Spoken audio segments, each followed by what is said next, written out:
everybody, and welcome back to the Big Nick Energy Podcast. As always, I'm John Kolnoski, and with me is Marky Capicato. Marky, how you doing, buddy? What's up, everybody? I'm doing good. John, how about you?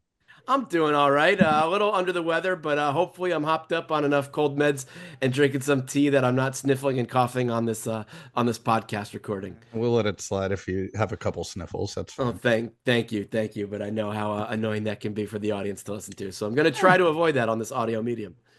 Well, we are 2 days away from the trade deadline. I'm gonna That just we hop are. right into it. So, What? Why don't we talk about the last three games? Because when we last spoke, the Knicks were heading into this big West Coast swing. They had just beaten the Grizzlies, and we're about to play the other three teams that make up the 2 to 5 seeds in the West. oh Uh, yes, if you let's. include the Grizzlies, the Knicks went 3-1 over that stretch. I mentioned that the Rockets game was the biggest one to me, and they won that. They did lose to the Lakers, but as we discussed, LeBron only has a few MSG games left, and he was gonna pull out a good one for the Garden. And that was, yeah, that was an interesting night for multiple reasons for the Lakers. But that sucked that we lost that. It was a game we could have won. I don't think Towns and Brunson really would say they had a very good game if you were to ask them. But yeah, team's looking good. 3-1. I definitely think the Lakers game was a rough one. It was by far the worst Karl Anthony Towns game during his early days as a Hands down. Knick. Brunson obviously wasn't himself. You definitely saw the Lakers throw double teams at both of those guys anytime they had the ball, and it seemed to work. Mm. Hopefully, they can learn to counter that. Hopefully, other teams, if they do try it, it doesn't work as well. But 3-1 over that stretch. I'll take it. Like I said, you knew LeBron was going to do something special. Last night's Houston game, which was a real fun one, a real stressful one, right into the final buzzer, and Brunson breaking out that dagger three at the end. That But was such an that was so awesome. That game that that was the most fun game out of all of them to me. agreed, and that Was was the last one that night. was most important to me, to be completely honest. I mean, the Grizzlies game had already happened when we spoke. The Knicks beat the Nuggets pretty handily. That's now twice.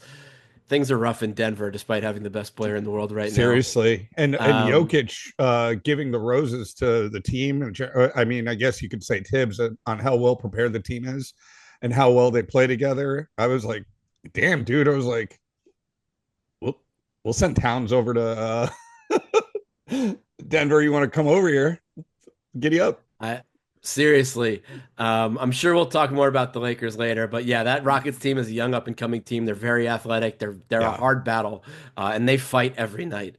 So yeah, super stoked on last night's win. We're recording this about 10 minutes before the Knicks Raptors game is about to tip off, so we're gonna get this in and then go watch that one. Yep. But we'll be talking about that game next week. But now, to your earlier point, it is the trade deadline week. We are recording this, like as I said, on Tuesday evening / afternoon, 7:30 Eastern, 4:30 Pacific, and we have about 2 days until the trade deadline officially passes. There's been some activity already, not with the Knicks, but we came armed like every other NBA podcast with some trade machine tested fake trade proposals that we're gonna see if we can execute and how we feel about them to get the Knicks a little bit more sturdy for the second half of the season. Sure. Sure. You want me to kick it off? Why don't you go first, buddy? Okay. My first one's going to be the least sexy of a trade proposal. But how about Trace Jackson Davis for Jericho Sims and second rounder? Why I not? like that. I actually Why like not? that a lot. Second rounder makes sense. Jackson Davis is a little younger, both second round picks. Mm-hmm. Probably Jackson Davis has a higher floor, more polished for the right now. I would love that for the Knicks. Yeah, no, I love it. Gets the big depth we need. With the Warriors, they get a little bit more athletic down low. I don't know that they're 100% going to be engaged to do it, but I hope they are. I do love that one though. I very much think that's kind of in the vein we need. And I have one that's actually quite similar. But in this one, we would get to keep that second round pick, albeit the bench reserve center we're getting back isn't as nice a piece as Trace Jackson Davis, and that is going to Sacramento, sending Jericho Sims there. Obviously, they've been busy at the deadline already, sending Yeah. De'Aaron Fox to San Antonio and getting Zach LaVine back. But let's give Sacramento Jericho Sims, and let's get back I don't know, excuse me, Alexi Len, Alex Len. That's his name. I'm sorry, sick It's okay. everybody. Let's get Alex Len back. He's a decent big. He might not be the most skilled, but he is a legit 7 foot. Whereas opposed to, I think Sims is like 6'10 and Jackson Davis is like 6'9. So they're Mm. not that they're undersized. But Alex Len is a big, big body. I don't know that it would be as good to pair him next to Towns as opposed to just giving him bench minutes when Towns is sitting. Mm. But I do think it would be, he's 31 years old, an NBA veteran, and would give the Knicks some veteran big depth presence down low. Yeah, it looks like Jonas Valanciunas' like dumb cousin. Exactly. He's also from the Ukraine, so get some good vibes. Probably shouldn't go there on this podcast. But yeah, No. so what's your second trade proposal? Well, hold on. Let's go back there. So it seems like we're both very center focused. Um, Yes. yeah, I I guess will I will tell you right now, all of my trades are for centers or bigs. Biggs. Okay, sure. Um, yeah. Well, okay then. I guess I will stick with that theme. I mean, I And think it's what we've been saying all season and what most have. I mean, the Knicks are good on the obviously the minutes load on Hart, Bridges, and OG is tough, and obviously Bridges and OG are dealing on and off with injuries right now, and mm, hopefully OG's back soon. But at full health, this team seems pretty sturdy on the wing. Brunson's got the backcourt handled. We've got Campaign. We've got Tyler Kolek on the bench. Landry Shamit's there as well. Like, it's really only the bigs. I mean, I love Precious. Don't get me wrong. In my mind, he's the Josh Hart of the bench. He's the guy that leaves it all yeah. out there. He's the Forgot guy about flying Deuce around. too, by the way. I did forget about Deuce. I apologize. But again, Damn, those you are all even mentioned Shamit before those are all Deuce. backcourt and wing reserves for the most part. Honestly, I only mentioned Shamit because I was trying to get him in every trade I did, but he's not eligible to be Nope. traded because of when he signed his contract. Yeah, Uh, nobody's that's looking only to. why. That's the only reason Shamit's top of mind. I was trying to ship him out of town as quickly as possible. Well, he's not going anywhere, and you know who else isn't going anywhere? My second mock trade, Mitchell Let's hear it. Robinson. Ooh. He ain't going nowhere. He just got cleared for contact, and I think he's Oh, going to I start see what you're playing. doing here. I see what you're doing here. The classic no trade No trade. trade is the best trade, baby. You Yeah, just we got players returning to full health. That's the trade. oh yeah, oh yeah. Give me This is Mitch. a this Give is me a Mitch. this is a page straight out of the Yankee textbook. I love it. Um, I mean, I think that's what we all hope. Mitch is still our guy. He's the longest tenured Nick now. Yes, Don't he we all is. don't we all want him to come back healthy by the playoffs and play, more than a bench player, less than a starter next to and backing up Cat? He could be kind of the poor man's version of what Rudy Gobert was next to Cat in Minnesota last year when they made that deep Western Conference Finals run. Let's not even call it a poor man's version of that. I think in many regards of the big man game, Mitch is better than Rudy. Um, I I don't know about that. not Maybe. I overall, who's a better player, Rudy Gobert. Um, Sure. Mitch, I I just don't like the term poor man's Fair. I version. apologize. It's just That's it. That's really it. Like Gobert yes, is more dialed in. He's been an all-star. He's a max player. He had what was it, 4 first-round picks traded for him. Mitch is none of those things. That's where the poor man's. I love Mitch. I just said we all want Mitch to come back healthy, but I do think he is a poorer man's Gobert to some extent on I'm that just regard. excited to see Mitch back because I mean, we've got 2 days now to go. I really don't foresee the Knicks trading um Mitch You don't? for swapping a different big unless it's like a crazy can't not do this trade. I think Mitch is here to stay, and I think it's going to be a great addition to the team to get him back. It's funny. I think Mitch is the person they desperately want to trade and have been to for the better part of a year now, which is why I will go into my trade that includes Mitchell Robinson in the Sure. outgoing package. And this is, I don't know that there's 100% of a reason for the other team to do it. I do think it's interesting because, let's say Mitch actually doesn't come back this year, but you get him healthy in the offseason, then he's a big asset for next year. Salary's similar, and he's even more tradable next year than he is this year. And this is a team that could do it, which is why I am sending Mitchell Robinson to Portland straight up for Robert Williams III. Interesting. Salaries are matching. It works, which is tough to do. In some of these trades, Mitch actually has a contract in the range that some of the straight ups do work more easily. Um, but I've always loved Robert Williams III, even when he was a hated Celtic. He's an incredible defender. He was top 7 defensive player of the year that one year in Boston when he really came into his own. Obviously, he has his own issues with injuries. That being said, he's healthy right now. and he wouldn't be playing 30, 35 minutes a game. He'd be playing 20 to 25 minutes a game, Mm. and you can spare him out. He's someone who could play next to Cat, like we're saying. He's also someone that can play when Cat's off the floor. In his last 2 games, he's gotten double-digit rebounds. I think he'd be a perfect fit on this team. And maybe if you throw, sorry, I know I said I was going to try not to You're cough. fine. Maybe if you throw a second round pick or something in there, Portland becomes even more interested in doing it because they get some young assets as well. But as Portland's in kind of a weird transition phase in their rebuild, Limbo. I don't Yeah. really know where they're going. It seems like they need a few more moves before they could decide what direction they actually want to go. And obviously, Scoot's finally starting to come into his own after looking like possibly a bust for the better part of a year. Mm. But yeah, let's get Portland feeling frisky. Let's send Mitch out there. I feel like Mitch in his pickup truck, he loved that Portland countryside. It would be good for him. Tons of farmland, tons of produce comes out of Oregon.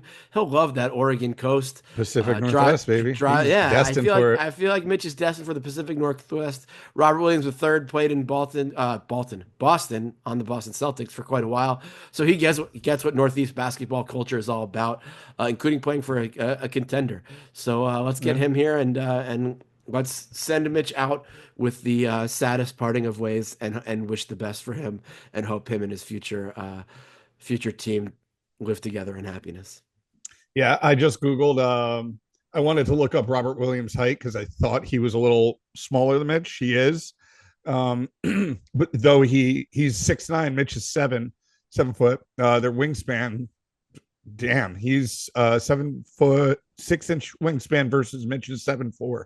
So that's interesting. But real reason I bring that up is that all the news stories are the Warriors are actively pursuing for him. So I'm sure they are, but yeah.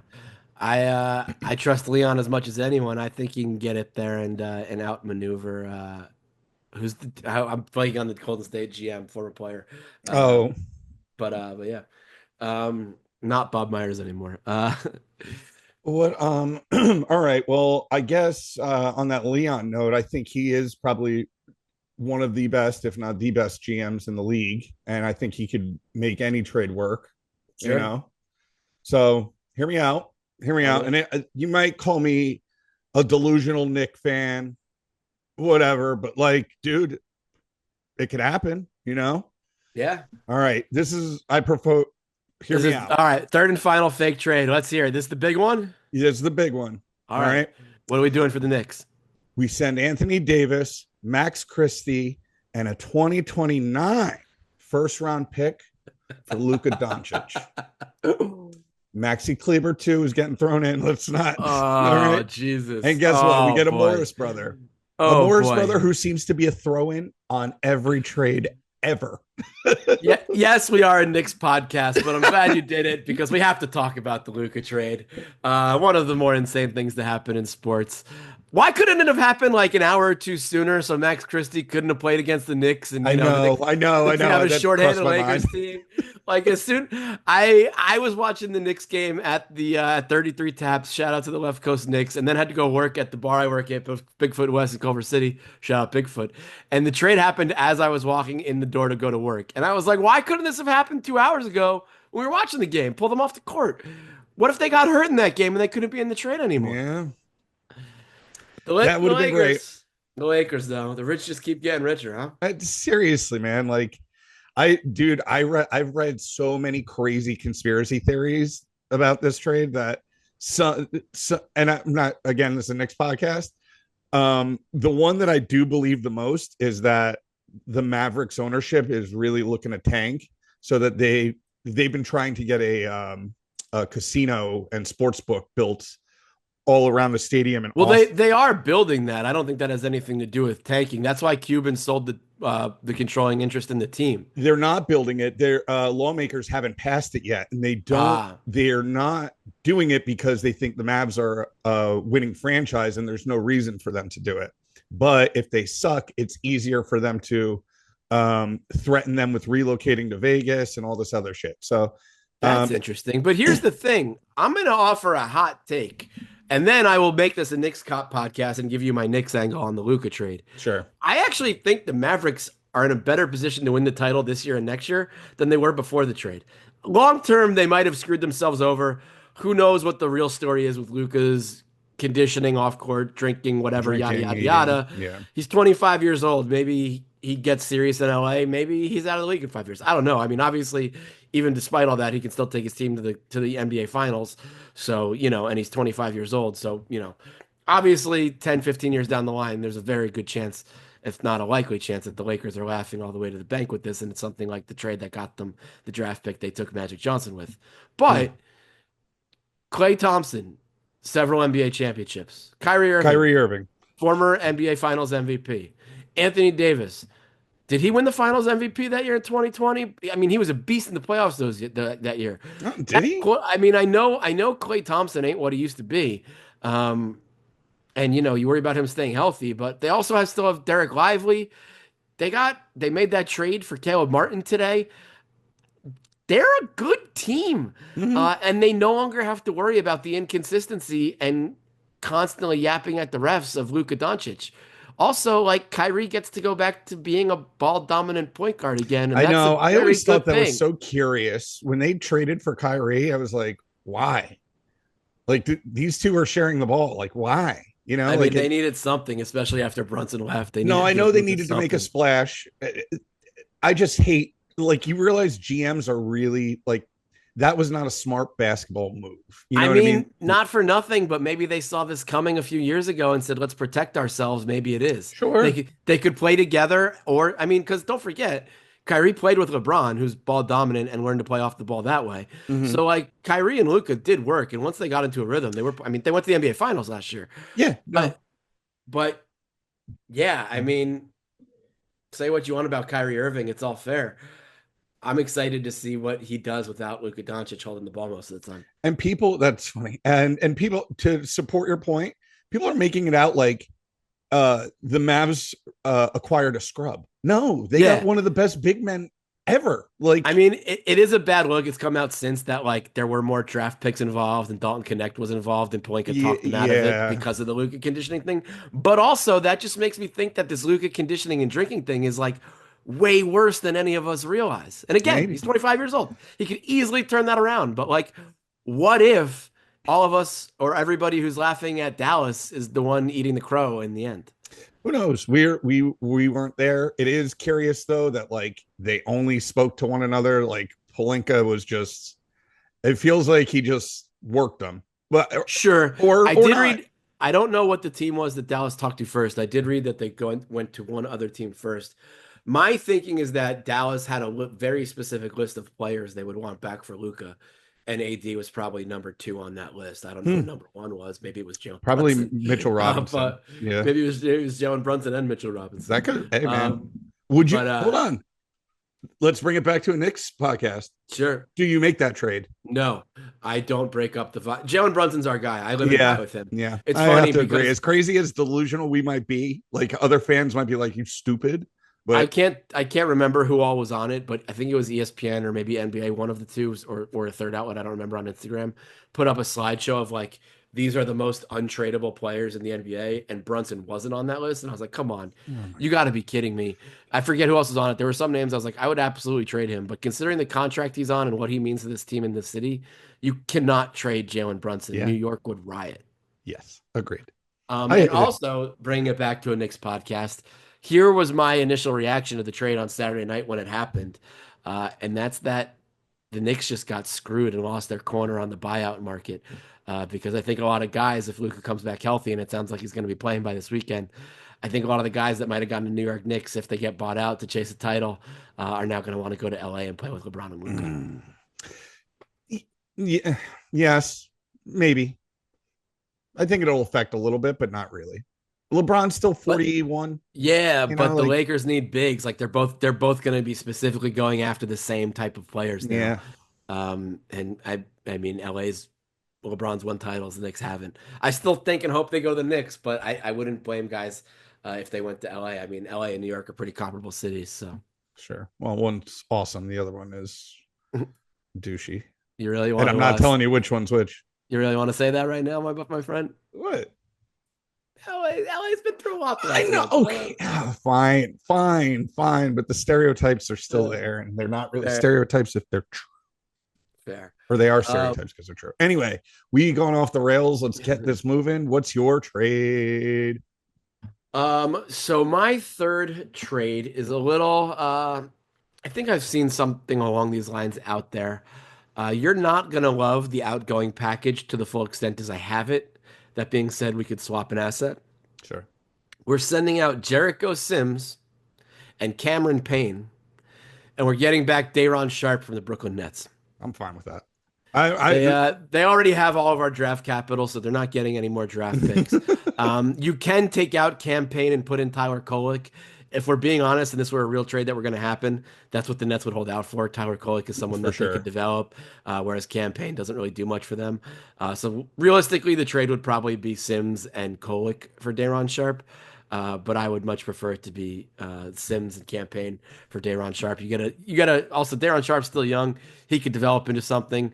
He's an interesting player and the big depth that we need. Yeah, if it's Kolek, I don't like it, but I'm a realistic person. You got to give to get, and like when Yep. people make up these crazy mock trades, like trading away, uh, not even going to mention it again, the Luka trade that actually did happen. It did Um, happen. you know, yeah, cool. If it was campaign and Sims, I'd be in. If it was Kolek, I'd give pause to it. Um, but yeah, I think that's a pretty decent mock trade. Can I Like, tell you one I tried to make work, but it just couldn't because both teams are second apron and just really, or no, the other team's second apron and it's just hard to make a trade with them. go. I was trying to bring back Bobby Portis for Mitch. That'd be cool. That would be cool. That would I be don't know cool. why the Bucks would do that in any regard, but at the same time, it would be fun to see it happen. But I just feel it doesn't work under the cap, so it doesn't matter. no, I know. But the reason you did that, and it just feels like Bobby Portis should be on this team. Am I Yes. wrong in saying that? Right? Like, it's he'd fit right in. So, all right. So guys, this is where I take over the podcast and steer the ship because my co-host here is sick, so I'm going to take over a little bit here. John, we're going to look ahead a little bit to some matchups we got coming up. We got the Raptors tonight. We got the Celtics on Saturday. I'm really excited for that. And we have the Pacers on Tuesday, baby. Oh, baby. What say you on these three matchups coming up? Got to go 3-0. You got to beat the Raptors every Mm-hmm. time. Sure. I think you got to beat the Pacers every time right now, especially with the way the standings are You, currently. Um, Saturday versus Celtics is the big one. And I'm going to go with that rides with OG and Nobi. If OG's back and playing, the Knicks sure. have to win that game. If he's out, it's a scapegoat excuse, but it's a It good reason is. why they lose it. After the Lakers game, and obviously OG left during the Lakers game. We didn't mention that. That factored into the loss and why the Lakers were able to pull away at the end. But the Knicks have to start winning some of these bigger games. They're winning way consistently. I am happy with that. Yes. But now we got to focus on the big matchups. Those are matchups against the Thunder. Those are matchups apparently against the Magic, Lakers. Those Celtics. are Celtics. Magic we've been good at, and I don't know how many more Yeah. times we've played them because we've played them a lot. But the big one coming up is the Cavs, and we'll have something special for you in a few weeks for that. Oh, I can't Um, wait. but uh, but yeah, these Celtics, Lakers, Thunder, Cavs, those are probably the big five right now of teams that they haven't been beating and need to start. Not that they play the Lakers a ton; they only got one more game against them. But yeah, We only played the Celtics once. if exactly, we haven't played the Celtics since opening night. These are two very different teams since then. The Mm-hmm. Celtics are kind of on a downswing, and the Knicks, health aside, are very much trending up than what they were in October. That Mm-hmm. was a team that was literally their first NBA game, not including preseason together, and now they've had 3-4 months to play together. Obviously, we love what we've seen out of this team, so let's see them beat Boston. I'm excited for that. Me too. Who do you let's assume full health, who's your spotlight on in that game? Who do you think really shows up and shows out? Uh, Cat. I think that's a Cat game. Brunson will get his points, but I think that's a game that Cat could easily take over. I like it. Yeah. I'm going to throw a little bit of a different one out there, and that's based purely off the results of the Lakers game, and will also transition us nicely into our next segment. Despite the loss, Josh Hart had his he's by far best game of the Best season game. against the Yeah. Lakers. It was nuts. I mean, obviously going against his former team that drafted him, he always wants to bring it. But even for how insane and how amazing Josh Hart is every game, by it, I mean, he was incredible Saturday night. And I think OG and Bridges are going to be focused more on defense, Tatum and Brown on Saturday, and I'd like to see Josh Hart go off again. I know that's not his role, but Lakers game, seventh triple double of the season, triple double watch. Josh Hart, seven. We're three away from the 10 we've predicted. Mm-hmm. And yeah, Josh Hart. I mean, at this point, what more can be said about Josh Hart? Should be injury replacement. I was looking at that. First of all, that was a wild take by me last week. I mean, I did say if the Knicks were to get a third All-Star, it would be him. I didn't necessarily say he should be an All-Star because the East is in fact very deep. Some of the snubs are tough, and everybody's healthy, so there's not going to be any injury replacements, and there's probably three guys ahead of him anyway. Yeah, true. Um, yeah, I'm excited for those games, especially the Celtics. It's going to be a fun one. Me too. I'm so not looking forward to the Super Bowl on Sunday. That Saturday is like my Yeah, Super Bowl's going to be Super a Bowl. rough one. I'm watching for Kendrick commercials and food. I thought you said Kendrick commercials. I'm like Kendrick Perkins, No, Kendrick Lamar, Kendrick Kendrick. Lamar, comma commercials, Got comma it. and food, because I Got it. do give a bleep about the Oxford comma. Yes, you just your voice didn't have the pause. Fair, my bad. All right. All right. I Well, I think that does it for this week. We got a Raptors game to go watch. Marky, I love you, bud. It's love you always a too. pleasure. Everybody at home, don't forget to like and subscribe. Be sure to follow Big Nick Energy on Twitter, on Instagram, and every other social media platform we are. And don't forget, if you have questions for us, you can email us at bkepod@gmail.com. That's the letters B, the letter K, the letter E. Did I say BKE before? I have It's no clue. I don't know. I need to go take more Dayquil, or maybe it's time for NyQuil. Who knows? But yeah, bkepod@gmail.com. Email us your questions and we'll happily talk about them on air. Marky, pleasure as always, buddy. Stay classy, San Diego. Later. Bye.